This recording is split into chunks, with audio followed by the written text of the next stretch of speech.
Hey, it's Robin Robbins here again from ManagedServicesBlueprint.com, and this is another blog post in the series on overcoming objections when you're selling managed IT services. Okay, so last blog post, we talked about how objections are really just unanswered questions or misunderstandings, how to avoid them in the first place. I gave you some tips. Now, what I want to do is I want to teach you how to turn an objection into a question so you can answer it. Because if you remember on the previous blog post, we talked about how objections are simply unanswered questions. That's it, or maybe a misunderstanding. So if you've got an objection, the natural tendency is to try and give some logic around why that's not true or get them to see a different viewpoint.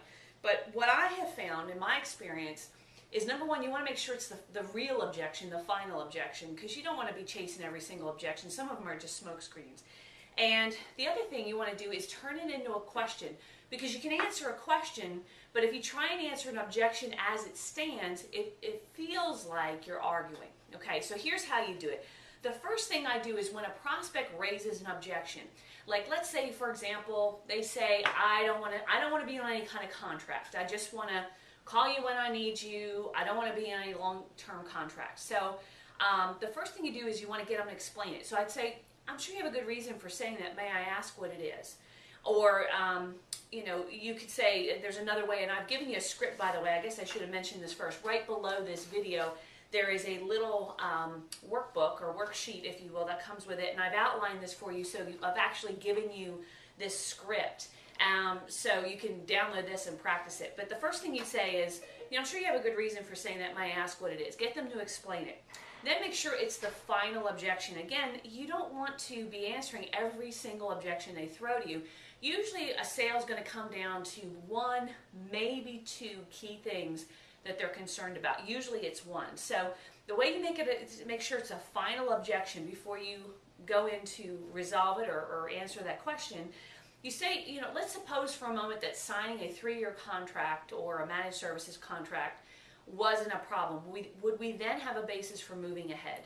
Okay, now, if they say no, there's got to be other things that are concerning them. So if they say no, then I'd say, well, I'm sure there must be something else that's concerning you. Can I ask what that is? And you keep doing that loop until you get to the final objection, or at least until you know you've got the final one or two. Usually it's not going to be more than that. So again, just suppose for a moment that signing a 3-year contract or whatever the objection is wasn't a problem. Will we then have a basis for moving ahead? And if they say yes, now what that's like a trial close, what they're saying is, if this wasn't a concern, if we can solve this problem, then you've got my business. All right, so now we know we're off to the races. Okay, so the first thing you want to do is also align with the prospect. Look, I would agree with them, because if anything, you can respect that that's a good objection or question to raise or a valid concern. So you can say, hey, that's a great point, or I'm glad you brought that up, or I agree with you, that's an area that we probably should have addressed further, or something like that. So you want to align. You never want to say but. So you don't want to say, well, that's a good point, but, or something like that. Because when you use the word but, you basically just dismissed everything you just said before. It's like saying, hey, you know what, you're my best friend in the world, but blah, blah, blah. Whatever you say the word but, it just kind of erases everything ahead of it. So use the word and. So you say, hey, that's a great point, and it brings up a question, and the question is, okay, and that's how you turn it into a question. So let's suppose the objection again is they don't want to sign a long-term contract, and you say, it's a great point, and I actually appreciate that. I understand that in business you don't want to get into long-term contracts. I'd be the same way if I were in your shoes and I had to maybe being faced with that decision. I'm actually glad you're bringing that up, because that shows me that you're actually thinking about this. And so I really appreciate that. And that brings up a question. And the question is, and then what I would have to do is remember all the results and the things that we talked about before that objection came up. So hopefully you've done a good job in the first meeting. You've talked to them. You understand what their concerns are. You've helped them create a vision for what they want, and a really crystal clear vision. Because most prospects don't know what they want. In most cases, they know what they don't want, but often they don't know what they do want. So part of your job as a consultant to them is to help them to visualize and crystallize what they really want. So let's say they want They want someone they can trust. They want somebody who's going to be responsive when they call. Let's say those were the things that they said were important to them. So I'd say, you know, it's great. I really appreciate you bring up that concern about signing a long-term contract, and that brings up a question. And the question is, how can you start a relationship with a technology company or a partner that is going to be very responsive, who can be proactive and actually avoid the issues that you are having, which is something you said, make everything work the way it's supposed to, be on call for you and ready and waiting whenever you have an issue, and therefore get that peace of mind that everything's covered and you're not going to be down for hours, without having to really be concerned about that 3-year contract. Isn't that the question? Okay, so what you're doing is you're saying, you're dipping back into what they said was most important to them. And by doing that, it shows that you're listening, and it's also helping them to understand that in order to get the results that they said they wanted, then this 3-year contract might be the absolute best way to deal with it. So I give you an example here below on your worksheet, and it says, and that brings up a question. The question is, how do you get rid of the ongoing problems with your computer network that's driving you nuts and causing you to miss deadlines and worry about the security of your data without putting a financial burden on your company, which maybe that would be the price objection. Isn't that the question? Okay, now obviously, go to your next page in your workbook. If you framed it correctly, they're going to say, yeah, I guess that is the question. And then all you have to do is answer the question.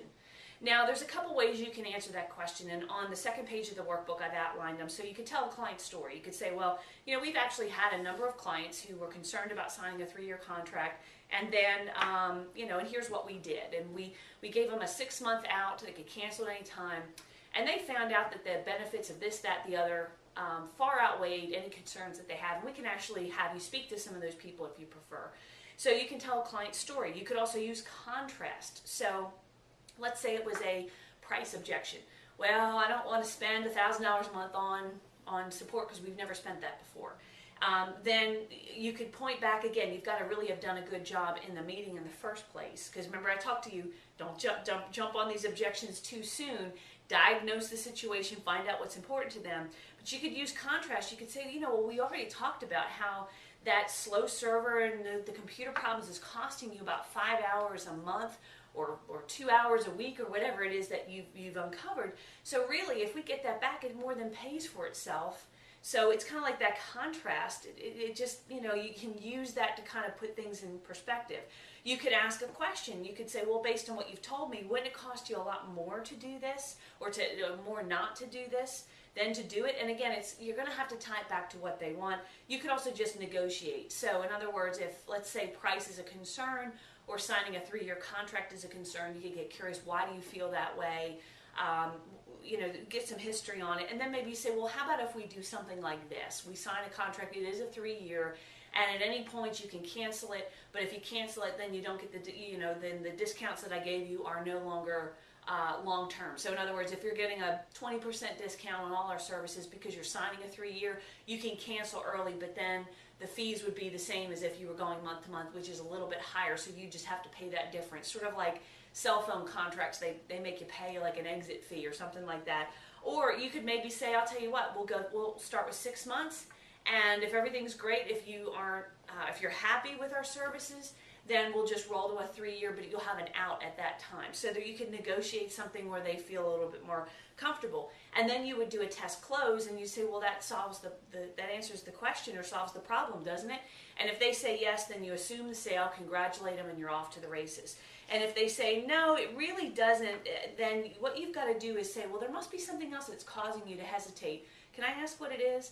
And by asking these questions, if you master this really simple script, I mean, this script, when I outlined it for you here, I put it on 2 pieces of paper, but really you could probably get it down to 1 sheet of paper, real simple. You could probably get it on a note card, just asking those questions. So again, this is a really simple process for turning an objection into a question and answering the question in a very, very elegant and non-threatening way. So this is Robin signing off with another little marketing tip for all you managed service providers. I'll see you on the next blog post.